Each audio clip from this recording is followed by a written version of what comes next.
آقا علیہ الصلوۃ والسلام کے سامنے ایک صحابی بیٹھا تھا، اس سے ضبط نہ ہوا اور وہ آقا علیہ الصلوۃ والسلام کے سامنے بیٹھے بیٹھے خشیت الہی میں چیخیں مار کر رونے لگا۔ آقا علیہ الصلوۃ والسلام نے اس روتے ہوئے شخص کی طرف دیکھا اور ارشاد فرمایا، اگر آج کے دن تم میں سے کوئی ایک پہاڑ کے برابر گناہ کا بوجھ بھی لے کر یہاں اس مجلس میں آ جائے تو اس شخص کے رونے کی وجہ سے اللہ پاک اس شخص کے پہاڑ جتنے گناہ بھی معاف کر دے گا۔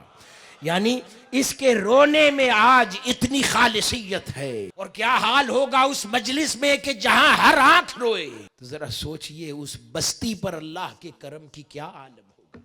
اس طرح وہ خشیت الہی میں تڑپ تڑپ کے رو رہا تھا کہ فرشتوں نے آقا علیہ الصلوۃ والسلام فرماتے ہیں کہ اس کے حق میں دعا فرمانا شروع کر دی اور اللہ کے حضور عرض کیا، اے مولا ان رونے والوں کی شفاعت ان کے حق میں قبول فرما لے جنہیں رونا نصیب نہیں ہوا۔ یعنی رونے والوں کا درجہ دیکھیے کہ وہ اپنے ساتھ پوری مجلس بخشوا لیتے ہیں، یہ رونے کا درجہ ہے اللہ کے حضور۔